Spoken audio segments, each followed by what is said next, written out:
الحمد لله نحمده ونستعينه ونستغفره ونؤمن به ونتوكل عليه ونعوذ بالله من شرور أنفسنا ومن سيئات أعمالنا من يهده الله فلا مضل له ومن يضلل فلا هادي له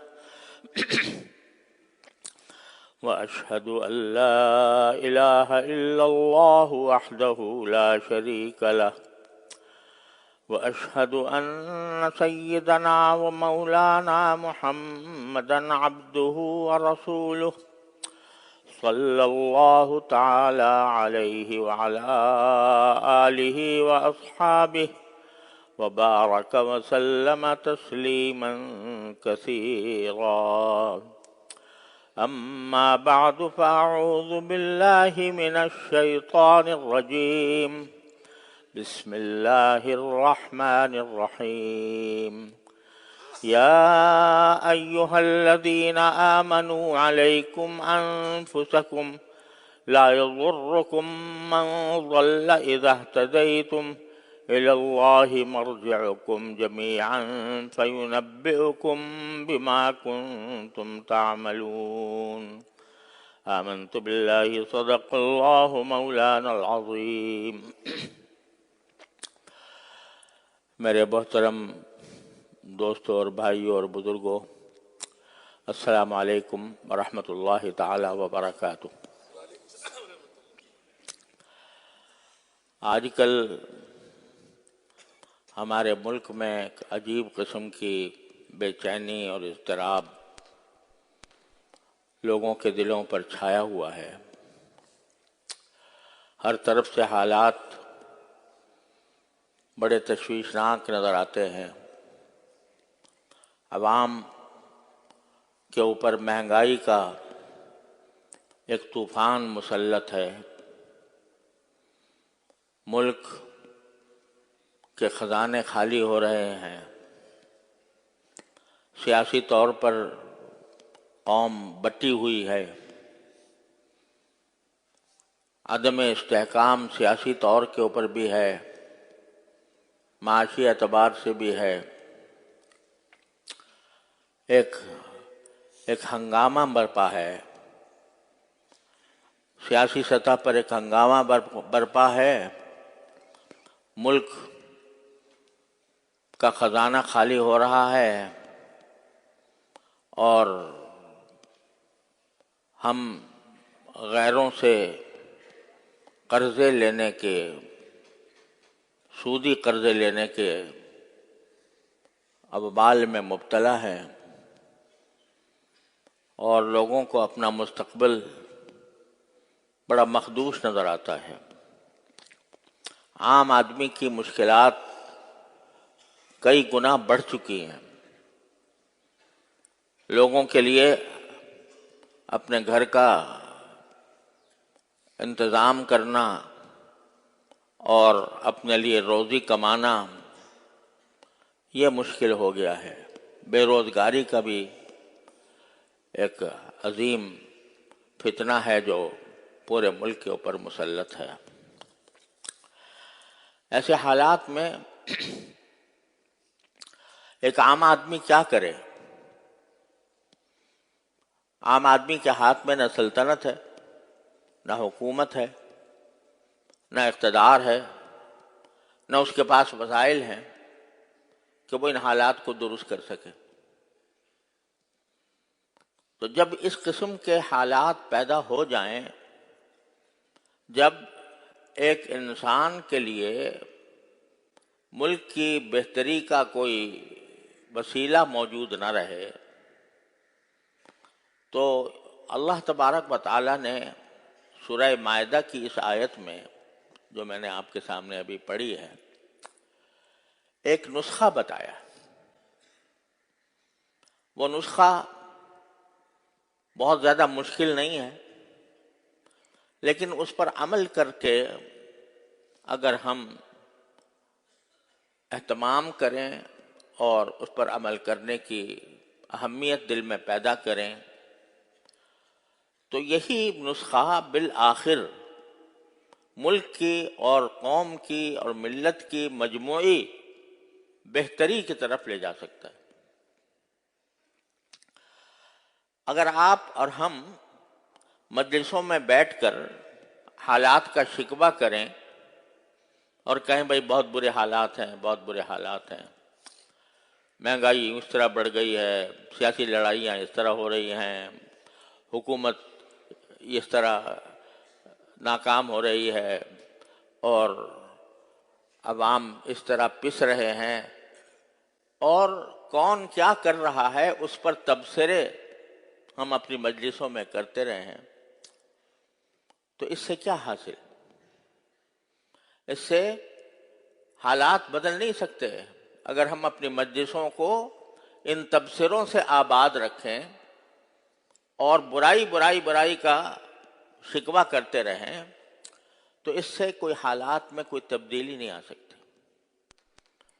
لیکن ایک کام ہے جو ہر آدمی کے کرنے کا ہے، ہر مسلمان کے کرنے کا ہے، وہ اللہ تبارک و تعالی نے اس آیت کریمہ میں بیان فرمایا،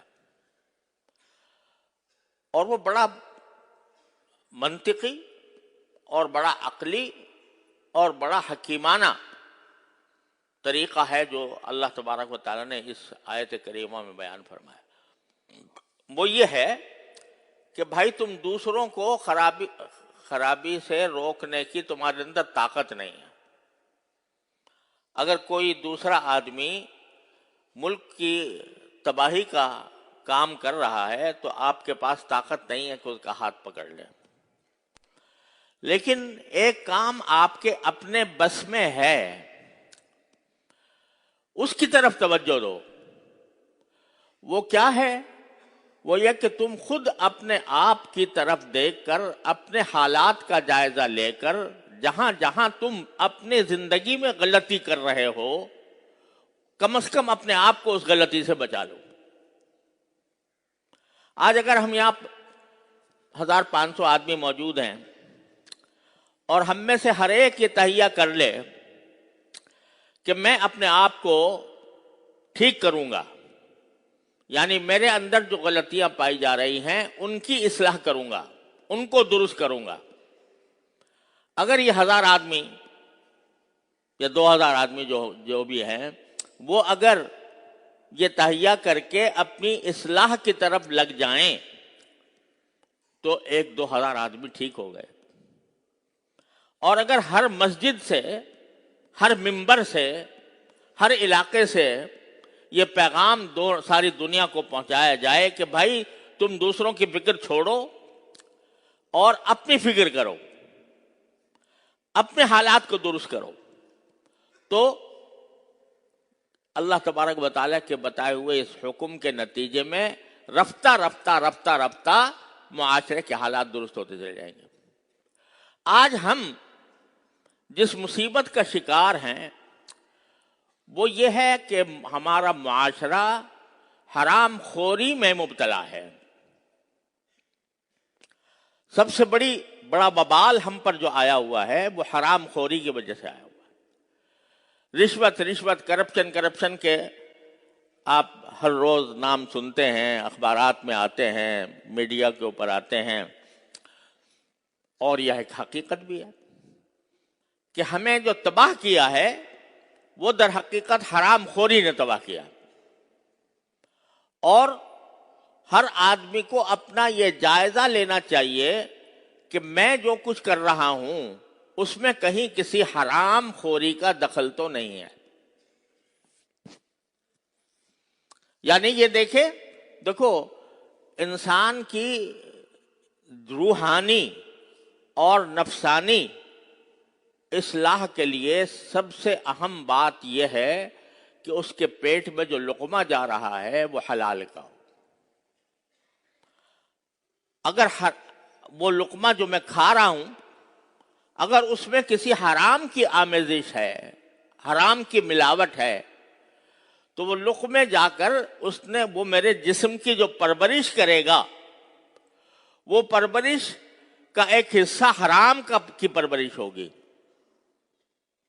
اور اسی لیے حدیث پاک میں حضور نبی کریم سرورت عالم صلی اللہ علیہ وسلم نے ارشاد فرمایا کہ لحم نبت من سحت فالنار اولا به او کما قال صلی اللہ علیہ وسلم، کہ انسان کے جسم کا جو گوشت کسی حرام کھانے کی وجہ سے اگا ہے وہ جہنم کا حصہ ہے، جہنم اس کی زیادہ مستحق ہے۔ یعنی وہ جسم کا وہ حصہ، گوشت کا وہ حصہ جو کسی گناہ کے اور حرام کھانے کے نتیجے میں جسم پر اگا، وہ جہنم اس کی زیادہ مستحق ہے، جہنم اس کو پکڑ لے گی۔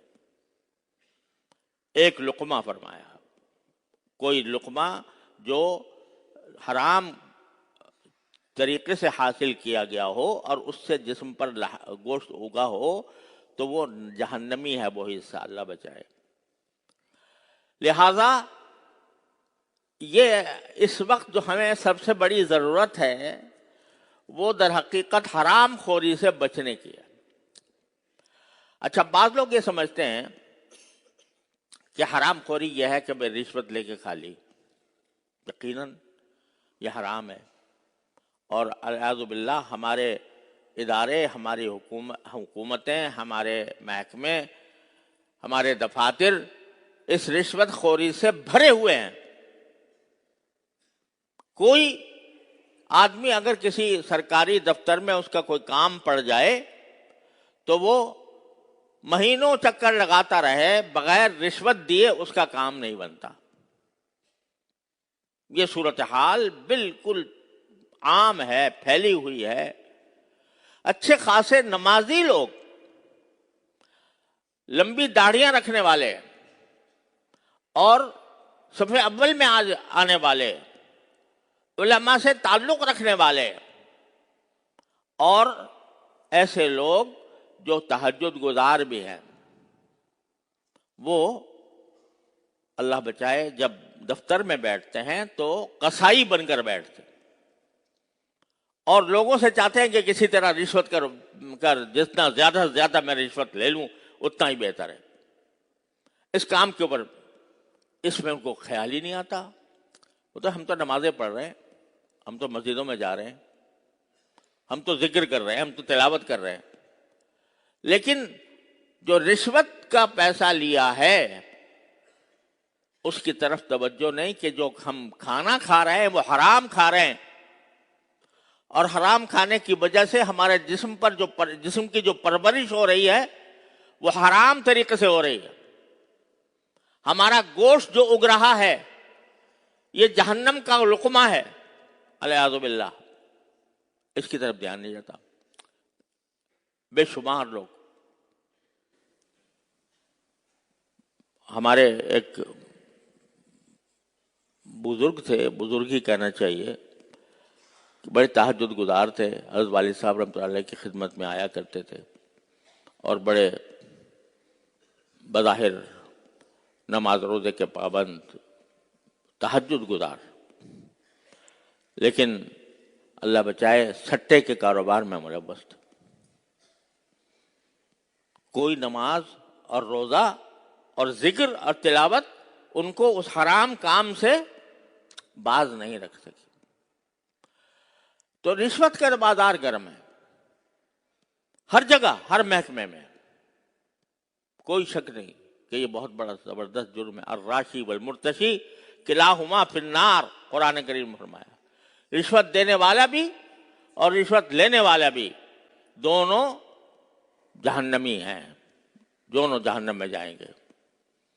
پتہ ہی نہیں کس وقت موت آ جائے انسان کو، کسی وقت بھی آدمی اجل کا بلاوا آ جائے اور حساب دینا پڑے تو کیا حشر بنے گا، اس کی طرف دھیان نہیں۔ تو یہ بڑے بڑے گناہ تو ہیں ہی، رشوت ہے، سود ہے، دوسرے کے اوپر ظلم کرنا ہے، لیکن میں آپ کو ایسی باتیں بتاتا ہوں کہ جن کی طرف دھیان نہیں اور پھر بھی ہم حرام کھا رہے ہیں۔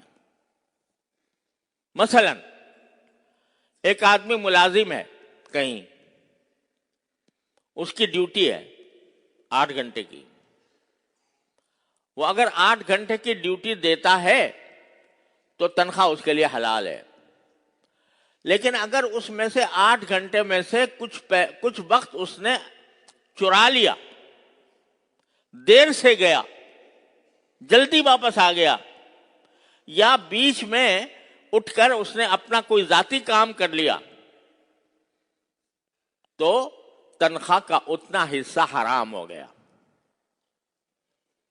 اور قرآن کریم نے جو فرمایا ویل للمطففین، دردناک عذاب ہے ان لوگوں کے اوپر کہ جو ناپ تول میں کمی کرتے ہیں.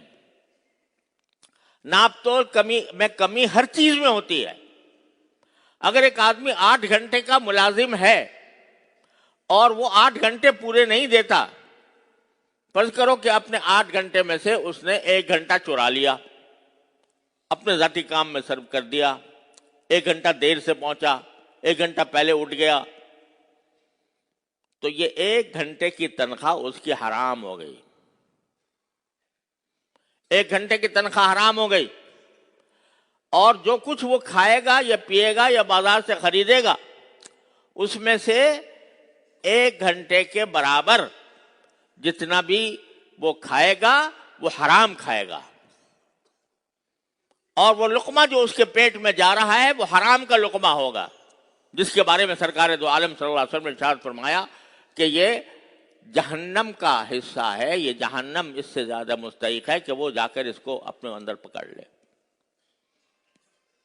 اب اندازہ لگائیے، اب ہر شخص اپنے گریبان میں منہ ڈال کر دیکھے. اگر وہ کہیں ملازم ہے، کسی جگہ نوکری کر رہا ہے، کیا واقعتاً وہ اپنا فرض دیانتداری کے ساتھ ادا کر رہا ہے؟ کیا وہ وقت پورا دیتا ہے؟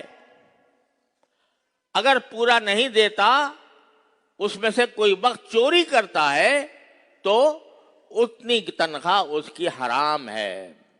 اور جو کھانا وہ خریدے گا، کھانے کی چیزیں خریدے گا، اس میں حرام شامل ہو گیا. اس منہ میں جو لقمہ جائے گا، اس لقمے میں حرام شامل ہو گیا. تو ساری دنیا کی تباہی تمہارے ذمہ داری نہیں ہے. دنیا کہاں جا رہی ہے، کس طرح تباہ ہو رہی ہے، تمہارے اوپر اپنی ذمہ داری ہے. علیکم انفسکم، اپنی خبر لو. جہاں کہیں ایسا ہو کہ کوئی شخص اس طرح چوری کر رہا ہو وقت کی، تو یہ چوری اس کے لیے حرام خوری کا ذریعہ بن گئی. اب اس پر کتنے لوگوں کا دھیان ہے؟ اس پر خود ہر آدمی دیکھ لے کہ کتنا دھیان ہے.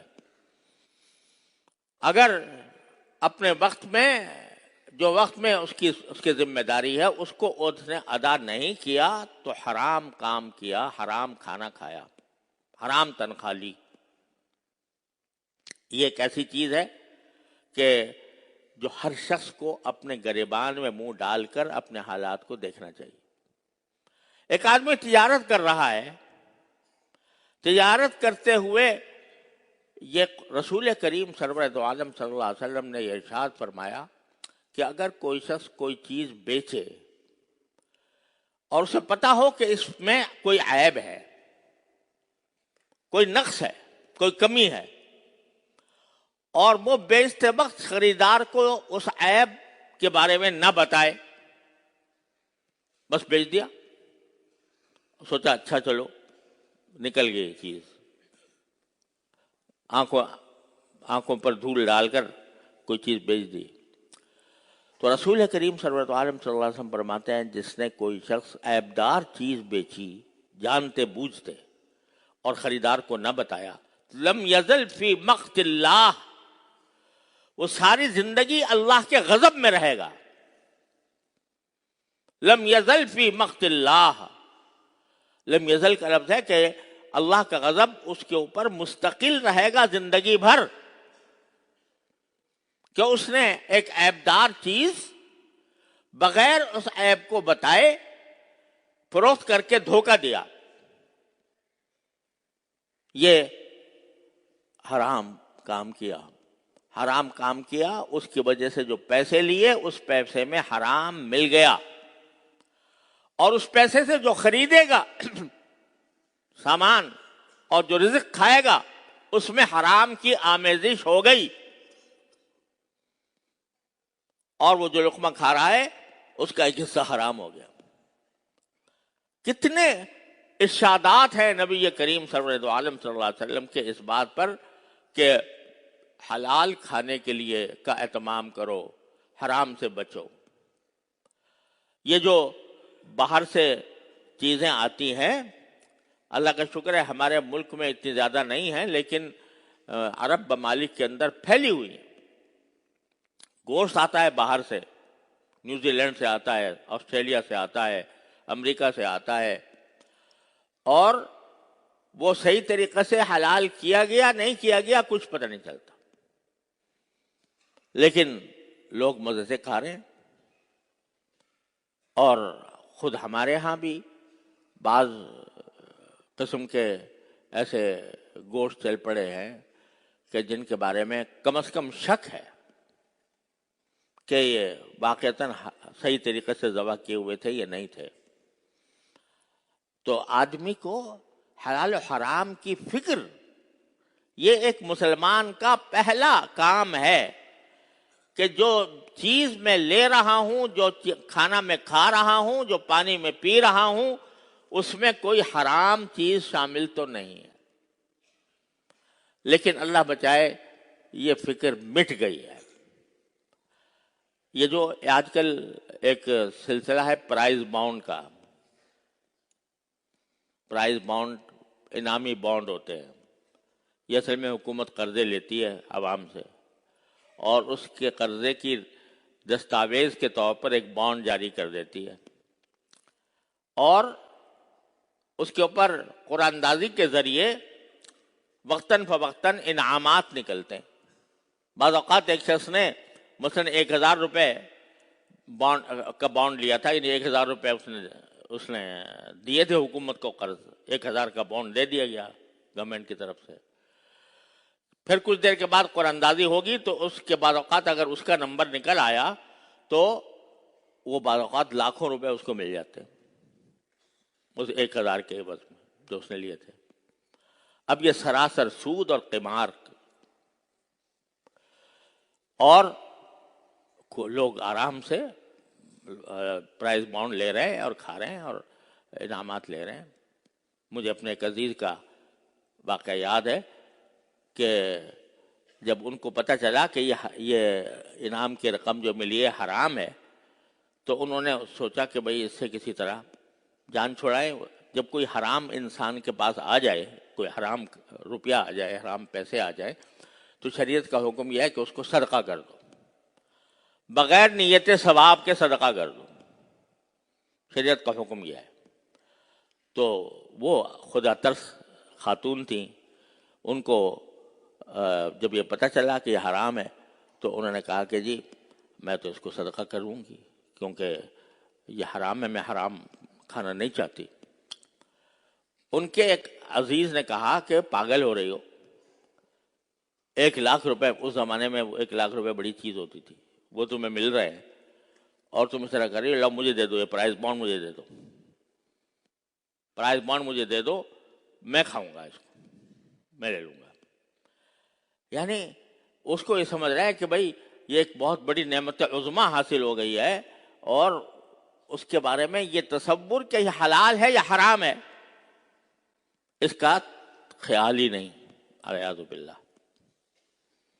جیسے کوئی کہے کہ جی یہ کوئی گندگی پاخانہ جو ہے وہ کوئی پھینکنا چاہ رہا ہے تو وہ کہتا ہے کہ نہیں لاؤ مجھے دے دو، میں کھا لوں گا، اعوذ باللہ العلی العظیم۔ تو یہ حرام چیزیں، حرام مال ہے جو کہ جس کی مختلف صورتیں ہمارے زندگی میں شامل ہو گئی ہیں۔ تو بینک میں اکاؤنٹ کھولا اور سیونگ اکاؤنٹ میں پیسے رکھ دیے، سودی بینک میں۔ اب اکاؤنٹ میں پیسے رکھ دیے، اس کے اوپر کچھ نہ کچھ نفع آتا رہتا ہے۔ نفع کیا؟ وہ سود ہوتا ہے، سود ملتا رہتا ہے اس کے اوپر۔ تو کسی کو خیال ہے کہ بھائی میں نے اکاؤنٹ کھولا تھا اس کے اوپر کتنے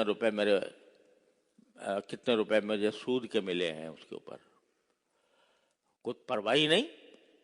دیکھا کہ بھائی پہلے جب ہم نے داخل کیا تھا تو ہمارا بینک بیلنس اتنا تھا اور سود مل کر اس کا وہ بہت زیادہ ہو گیا. سبحان اللہ، بڑی خوشی کی بات ہے کہ بھائی زیادہ ہو گیا، وہ آرام سے کھایا جا رہا ہے. کسی نے حساب رکھا کہ بھائی کتنا میں نے جمع کیا تھا وہ میرا اصل تھا، اور کتنا میرے اوپر سود آیا ہے وہ حرام ہے، میں اس کو کسی طریقے سے اپنی جان چھڑاؤں اس سے. بہت کم لوگ ہیں، شاذ و نادر، جن کو یہ فکر ہوتی ہے. تو قرآن کہتا ہے علیکم انفسکم، اپنی خبر تو لو. ساری دنیا کا شکوہ کر رہے ہو کہ فلاں نے اتنا کھا گیا، فلاں اتنا کھا گیا، فلاں نے اتنا کرپشن کر دیا، فلاں نے اتنا کرپشن کر دیا. ارے تم نے کتنا کرپشن کیا؟ تم نے کتنی حرام خوری کی؟ اس کا جائزہ لے کر دیکھو. تو قرآن کہتا ہے بجائے اس کے کہ دوسرے لوگوں کی حرام خوری پر تبصرے کرتے رہو، ان پر تنقیدیں کرتے رہو، ان کو برا بھلا کہتے رہو، اس کے بجائے خود دیکھو میری آمدنی میں کوئی چیز حرام شامل تو نہیں ہوئی. اور میں کہتا ہوں کہ طلبا کو جو وظائف ملتے ہیں چھوٹے موٹے ہی صحیح، لیکن وہ اس شرط پر ملتے ہیں کہ جو مدرسے کے قواعد و ضوابط ہیں ان کی پابندی کریں. اگر مدرسے کے قواعد و ضوابط کی پابندی نہیں کرتے، جتنی خلاف ورزی کی جائے گی مدرسے کے قواعد و ضوابط کی، تو اس وظیفے کا اتنا حصہ حرام ہو جائے گا. لیکن دھیان ہے، فکر ہے، دوسروں پر تبصرے کرنے اور تنقیدیں کرنے کے لیے زبانیں کھلی ہوئی ہیں، مجلسیں آباد ہیں، لیکن خود اپنا جائزہ لینے کی فکر نہیں ہے کہ میں کہاں اپنے آپ کو ہلاکت کے گڑھے میں ڈال رہا ہوں. قرآن یہ کہتا ہے کہ بے شک حالات خراب ہے، بے شک حرام خوری کا سکہ بیٹھا ہوا ہے، لیکن تم دوسروں کے حالات کو دیکھنے کے بجائے اپنی فکر کرو میرے رزق میں کہیں کسی حرام ناجائز چیز کی آمیزش تو نہیں ہو رہی. علیکم انفسکم لا یضرکم من ضل اذا اہتدیتم، اگر تم صحیح راستے پر آ جاؤ تو جو غلط راستے پر جا رہے ہیں وہ تمہیں کوئی نقصان نہیں پہنچا سکیں گے. الی اللہ مرجعکم جمیعا، تم سب کو آخر اللہ کے پاس لوٹ کر جانا ہے. فینبئکم بما کنتم تعملون، اس وقت اللہ تبارک و تعالیٰ تمہیں بتائے گا، کھول کر بتائے گا کہ تم کیا کیا کرتے تھے. تو میرے بھائیوں اور عزیزوں، یہ ایک بہت ہی دردناک پیغام ہے جو اللہ تبارک و تعالیٰ نے ہمیں آپ کو دیا ہے کہ بجائے دوسروں پر تنقید اور تبصرے کرنے کے اپنا جائزہ لو، میں کہاں غلطی کر رہا ہوں. بعض اوقات ایک آدمی کا ایک عمل جو اللہ کی رضا کے لیے کیا جائے، اس کے انوار و برکات دوسروں تک بھی پہنچتے ہیں، اس کے انوار و برکات مستقبل تک بھی پہنچتے ہیں. نبی کریم سرورت عالم صلی اللہ علیہ وسلم غزوہ احزاب کے موقع پر خندق کھود رہے ہیں، محنت یہاں ہو رہی ہے خندق کھودنے کی. سرکار دو عالم صلی اللہ علیہ وسلم اپنے دست مبارک سے خندق کھودنے کے لیے ایک چٹان کے اوپر کلاڑی مارتے ہیں. کلاڑی یہاں مار رہے ہیں، دکھائے جا رہے ہیں قیصر و کسریٰ کے محلات. یعنی اس جب چنگاریاں اڑی تو آپ کو قیصر و کسریٰ کے محلات دکھائے گئے کہ یہ آپ کے قبضے میں آنے والے ہیں. محنت یہاں ہو رہی ہے، نتائج وہاں ظاہر ہو رہے ہیں. تو اگر کوئی بندہ اخلاص کے ساتھ اللہ تعالیٰ کی رضا کی خاطر کوئی نیک عمل کرتا ہے اور اپنی اصلاح کرنے کی فکر کرتا ہے، تو یہ نہ سمجھنا کہ وہ صرف ایک ذات کی حد تک محدود رہے گا. انشاءاللہ اس کے اثرات دیر پا ہوں گے، اس کے اثرات مستقبل پر اثر انداز ہوں گے. یہاں جب آپ خندق کھود رہے تھے اس کے کم از کم بھی 15-20 سال کے بعد کیسر و کسرا کے محلات فتح ہوئے. اس وقت تو کھانے کو پیٹ بھرنے کو روٹی بھی نہیں تھی, آپ نے پیٹ پر پتھر باندھا ہوا تھا. لیکن 20 سال کے بعد اس کے اثرات ظاہر ہوئے. تو میرے بھائیوں, اس کو مایوس ہونے کے بجائے اور مایوسی پھیلانے کے بجائے اس طرف متوجہ ہو ہر انسان کہ میرے کرنے کا جتنا کام ہے اس کو میں ٹھیک انجام دے دوں, اللہ تعالیٰ کی رضا کی خاطر, اخلاص کے ساتھ, صدق کے ساتھ. تو کچھ بعید نہیں ہے کہ اللہ تبارک و تعالی ہمارے حالات تبدیل فرما دیں. ما بقوم حتی یغیروا ما بانفسہم, اللہ تعالیٰ قوم کے حالات اس وقت تک تبدیل نہیں کرتا جب تک کہ وہ خود اپنے حالات تبدیل کرنے کے لیے تیار نہ ہوں. اللہ تعالیٰ اپنے فضل و کرم اپنی رحمت سے ہم سب کو اس پر عمل کی توفیق عطا فرمائے. وآخر دعوانا الحمدللہ.